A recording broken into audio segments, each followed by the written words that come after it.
नमस्कार, मैं अक्षत सिंह भिलाई छत्तीसगढ़ से हूँ। मैं कौशल्या स्टूडियो रायपुर से आप सभी को अपना ध्यान का अनुभव शेयर करने जा रहा हूँ।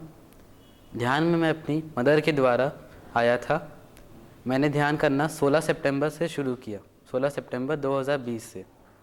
स्टार्टिंग में जब ध्यान में मैं आया तब मेरे को ध्यान पे ज़्यादा भरोसा नहीं था और ना ही मेरी मदर पे था उतना, क्योंकि 3 साल पहले ही मेरे फादर की डेथ हो गई थी, जिसकी वजह से मेरी मदर की मेंटल कंडीशन बहुत ख़राब हो गई थी।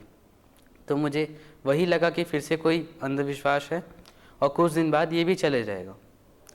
शुरुआत में वो मुझे अपने साथ लेके बैठा करती थी, लेकिन बाद में उन्होंने भी मना कर दिया। शायद उनको दिखा होगा कि मेरे को उस ध्यान में अभी इंटरेस्ट नहीं आ रहा है या मुझे उतना पसंद नहीं आ रहा है ध्यान करना अभी। बाद में जब उन्होंने छोड़ा तो मैं काफ़ी खुश रहने लगा था कि मेरे को अब ध्यान नहीं करना पड़ेगा और मैं अपनी अच्छे से सारा काम कर सकूँगा। लेकिन कुछ समय बाद ही मैंने अपनी मदर के अंदर ये नोटिस किया कि वो काफ़ी सारी चीज़ों को काफ़ी अच्छे से कर रही थी। उनका बॉडी लैंग्वेज हो, उनके बात करने का तरीका या उनकी सोच ही हो, सब काफ़ी चेंज हो गई थी।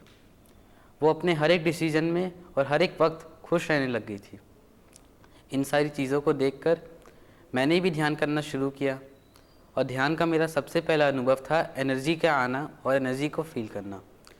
हम जब ध्यान करते हैं तो जो कॉस्मिक एनर्जी है जो हमारे बॉडी में आती है, उसको मैंने पूरा फील किया है, पूरा देखा है अपनी आँखों से कि कैसे वो पूरी बॉडी में जाती है, कहाँ से आती है। हर चीज़ को मैंने एक्सपीरियंस किया है। ध्यान में हमारा पहले 40 दिन का एक संकल्प होता है जिसे हमें पूरा करना होता है। उसके बाद हम अपने ध्यान की जर्नी कंटिन्यू करते हैं। लेकिन इसी 40 दिन के दौरान में मेरे से गलती से एक दिन का ध्यान छूट गया और वो दिन मेरे लिए कुछ ज़्यादा बिजी नहीं था, एक नॉर्मल दिन ही था। काफ़ी समय मैंने उसमें व्यर्थ भी किया बिना मतलब का।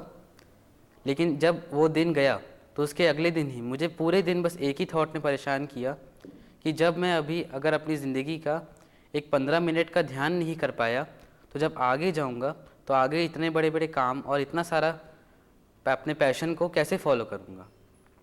इस थॉट ने मेरे को पूरे दिन परेशान किया।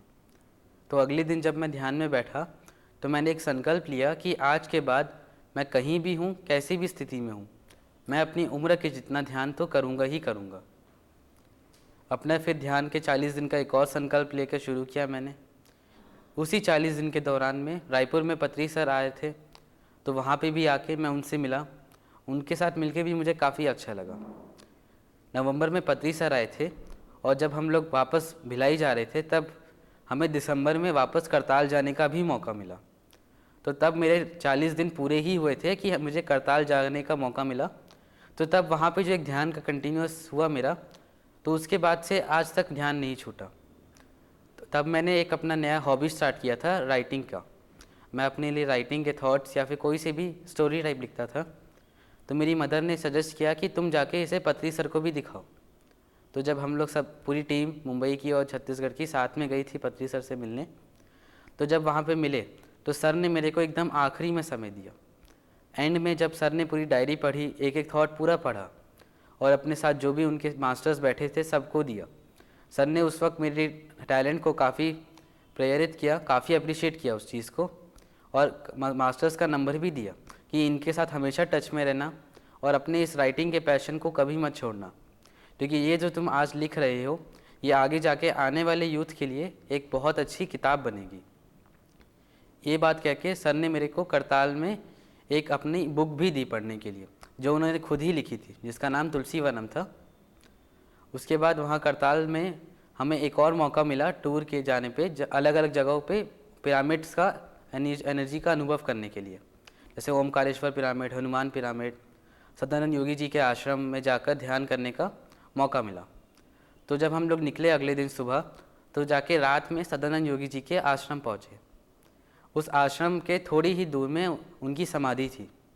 तो उस समाधि में हम सब गए। वहाँ पे मैं समाधि के पास बैठकर ध्यान कर रहा था। तो उसी ध्यान में मुझे एक अंदर से आवाज़ आई कि क्यों ना मैं इनको अपने दोस्त बनने का पूछूं, दोस्त बनने के लिए, बेस्ट फ्रेंड। क्योंकि तब तक मेरे या तो स्कूल लाइफ या तो पर्सनल लाइफ में कोई भी ऐसा नहीं था जिसको मैं अपना एक बेस्ट फ्रेंड बोल सकूं या एक बेस्ट फ्रेंड की तरह उसके साथ रह सकूं। तो मैंने वैसे ही उनसे पूछा, क्या आप मेरे बेस्ट फ्रेंड बनेंगे? तो बस वहाँ से एक ही जवाब आया था, हाँ। और उसके बाद कुछ नहीं हुआ। तब मेरे को लगा कि ये शायद मेरे मन का वहम है, कोई इल्यूजन टाइप का है, और मैंने इस चीज़ को वहीं छोड़ दिया। हम सब ने वहाँ पर रात भर बैठ के ध्यान किया उनकी समाधि के पास। अगले दिन सुबह होकर हम सब वहाँ से निकले और ओमकारेश्वर पिरामिड गए। वहाँ पे एक पिरामिड के किंग्स चैम्बर पे मैं बैठा था ध्यान करने के लिए। मेरे साथ और भी काफ़ी सारे लोग थे। तो मैंने क्या देखा कि जो पिरामिड का एंट्रेंस था, जहाँ से हम लोग एंटर हुए थे, उसी एंट्रेंस पे काफ़ी सारी वाइट एनर्जी, काफ़ी सारी एनर्जीज वहाँ पे रुकी हुई थी, आ भी रही थी और वहीं पे थी भी। जब मैंने थोड़ा सा गौर करने का कोशिश किया तो वहाँ पे वो सदानंद योगी जी थे। मैं उनको देख के एकदम चौंक गया। मैंने हड़बड़ाहट में ही उनसे ये पूछ दिया कि आप यहाँ कैसे आ गए और क्यों आए। उन्होंने काफ़ी हंस के जवाब दिया कि मैं तो तुम्हारा दोस्त हूँ और अब मैं तुम्हारे साथ हमेशा रहूँगा।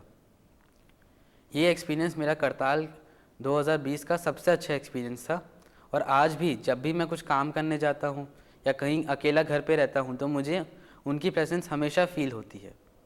करताल से आने के बाद मैं अपने एक अबैकस के क्लासेस के कंपटीशन में भाग लिया था। तो उस वक्त कुछ दिक्कतों के कारण मैं उसमें इम्प्रूवमेंट नहीं कर पा रहा था। तो उस वक्त मैं एक नॉर्मली ध्यान में बैठा, तब सदानंद योगी जी आए और उन्होंने मेरे को मेरे 4 पास्ट लाइफ्स दिखाए, जिसमें से एक पास्ट लाइफ में मैं रोमन सिविलाइजेशन का एक सोल्जर था। उस वक्त सारा सोल्जर्स का जितने भी काम होते थे, वॉर्स लड़ना, अपने राजा की सुरक्षा करना, अलग अलग जगहों पे जाके रहना, हर चीज़ मैंने एक्सपीरियंस किया था। 2 पास्ट लाइफ में मैंने ये देखा कि मैं राइटर था। मेरा राइटिंग का जो इस बार का हॉबी है वो मेरा एक वक्त का पूरा जॉब रह चुका है।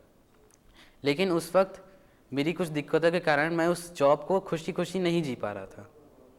इसलिए इस जन्म में जब मेरे को ये बात पता चली तो मेरे को एक आवाज़ ये भी आई कि इसलिए इस जन्म में तुम्हारा राइटिंग एक हॉबी है, एक पैशन है, एक हॉबी के साथ साथ, ताकि तुम इसे अपनी बाकी जो लाइफ जो भी जियो उसके साथ साथ राइटिंग को भी साथ में लो।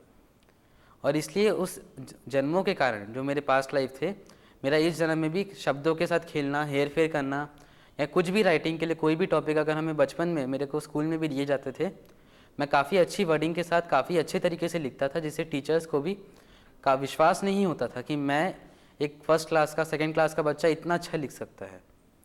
ये मेरा उस पास्ट लाइफ का एक फ़ायदा था मेरा, और इस जन्म में मैं उसी को आगे बढ़ाने के लिए लेकर आया हूँ। और एक पास्ट लाइफ में मैंने ये देखा कि जो अबैकस मैं इस जन्म में कर रहा हूँ, वो जब उसकी स्टार्टिंग हुई थी अबैकस की पूरी दुनिया में, तब मैंने भी उसको स्टार्ट किया था अबैकस सीखने के लिए। तो जब मैं उसको सीख रहा था तो मैंने सीखने में कहीं कसर कर दी कुछ, जिसके कारण मेरा इम्प्रूवमेंट उस जन्म में भी नहीं हो पा रहा था।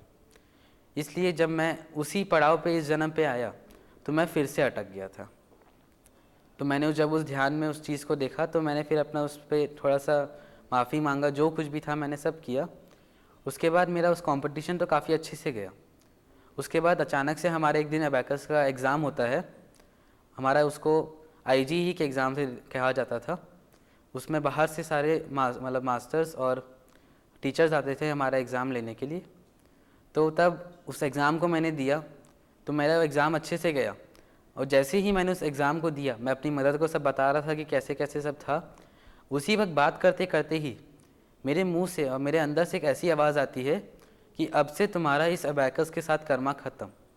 अब तुम्हारा इस अबैकस के साथ जो पिछला जन्म में बच गया था, सब कुछ ख़त्म हो गया। अब तुम्हें इसे आगे करना है या नहीं करना है, ये तुम्हारे ऊपर है, मगर अब तुम्हें इसको दोबारा करने की ज़रूरत नहीं है। और उस जन्म में जब मैं अबैकस पहले सीखा था तो उस जन्म में भी मैं मास्टर था मल्टीप्लिकेशन और डिवीज़न का। उस वक्त मैंने अपने खुद के फार्मूलाज और खुद के रूल्स निकाल कर मल्टीप्लिकेशन डिवीज़न को अबैकस से भी तेज़ करना सीखा था।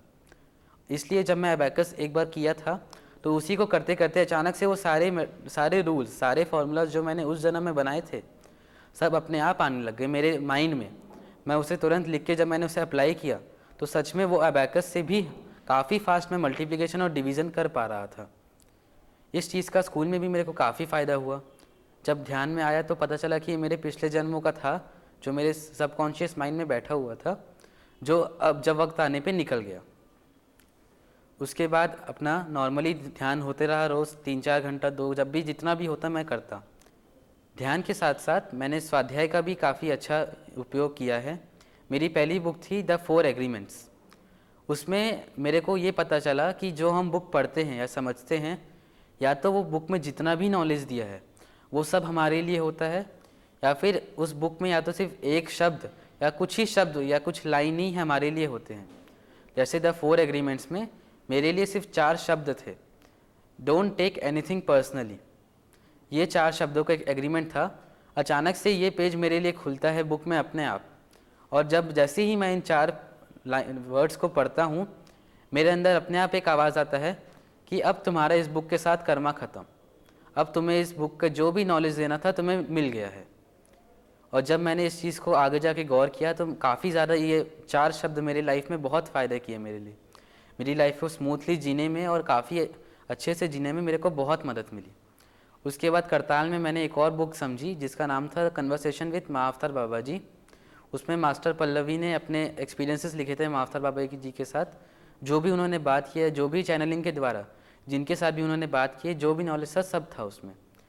तो उस बुक को जब मैंने पढ़ा तो मेरे को ये पता चला कि जो बुक है वो बुक की एनर्जीज, वो बुक के मास्टर, और जिस चीज़ के ऊपर वो बुक लिखी जाती है वो बुक हमें चुनती है कि ये सोल तैयार है मेरा इस नॉलेज को लेने के लिए। हम अगर किसी बुक को रैंडमली उठा के पढ़ने बैठेंगे तो कई बार होता है कि हम उस चीज़ को नहीं समझ पाते हैं, नींद आने लगती है, हम उस बुक को नहीं, उसकी एनर्जीज़ के साथ नहीं मैच कर पाते। लेकिन उस बुक को जब मैंने समझा तो मेरे को यही पता चला कि इस बुक की एनर्जीज़ पढ़ने वाले को तय करती है कि कौन मेरे को अगला पढ़ेगा। ये चीज़ मेरे साथ प्रैक्टिकल भी हुआ था, क्योंकि जब मैंने ये बुक सबसे पहले देखी करताल में, कन्वर्सेशन विद महाअवतार बाबा जी, तब उस बुक की वहाँ पे सिर्फ एक ही कॉपी थी, और वो कॉपी मैंने 1 दिन देखी, 2 दिन देखी, तीसरे दिन मेरे को इतना ज़्यादा अट्रैक्ट किया कि मैंने जाके उस बुक को खोल कर देखा। तब हमारी भिलाई की मास्टर सुवर्णा मैम आके बोलती हैं कि अगर तुम्हें इस बुक की एनर्जीज फील हो रही है तो यानी ये बुक तुम्हारे लिए ही है। मैंने उनको सब बताया कि ऐसा ऐसा सब हो रहा है, अट्रैक्ट कर रहा है काफ़ी ये बुक मेरे को। तो उन्होंने वही कहा कि ये बुक तुम्हारे लिए ही है, ले लो इस बुक को। तब उन्होंने पेमेंट किया। बाद में मैंने जब उस बुक को समझा तो यही मेरे को पता चला कि बुक मास्टर्स को चुनती है कि कौन मेरे को समझेगा। उसके बाद मैंने काफ़ी सारी बुक्स को और भी समझा, और जितनी भी बुक्स मैंने अभी समझी हैं वो सभी बुक्स ने मुझे चुना है समझने के लिए। और आज भी उस बुक को जब भी मैं याद करता हूँ तो मेरे को उस बुक के कितने पेजेस हैं, किस पेज में कौन सा नॉलेज है और कौन सा टॉपिक कितने पेजेस का है, हर चीज़ याद है। मेरे को पूरे सुपर सबकॉन्शियस माइंड में हर चीज़ बैठा हुआ है, और एक एक हर बुक का हर एक एक मैसेज मेरे को अच्छे से पता है। एंड में मैं बस यही कहना चाहूँगा कि एक मैं स्टूडेंट होने के नाते भी यही कहूँगा कि हम सभी ध्यान और स्वाध्याय को अपनी लाइफ में कंटिन्यू रखें, और सज्जन सांगत्य, क्योंकि जो भी हम ग्रहण करते हैं उसे हमें दूसरों को देना भी है, क्योंकि कौन किस हालत में है हमें नहीं पता, किसको हमारा कौन सा शब्द काम आ जाए या क्या फ़ायदा कर जाए हमें नहीं पता। इसलिए सज्जन सांगत्य सबसे ज़्यादा ज़रूरी है। Thank you.